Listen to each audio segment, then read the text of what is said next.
Sinabi niya po na full responsibility. So Mr. Chair, totoo ba yan?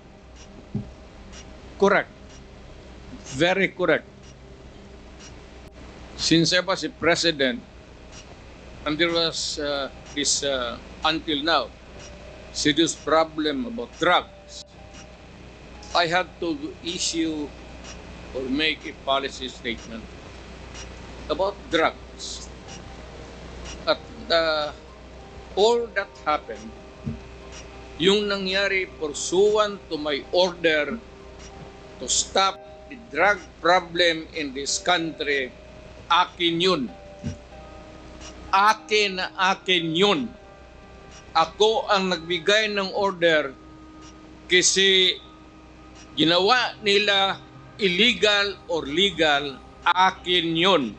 Thank you, Mr. Chair. I take full responsibility.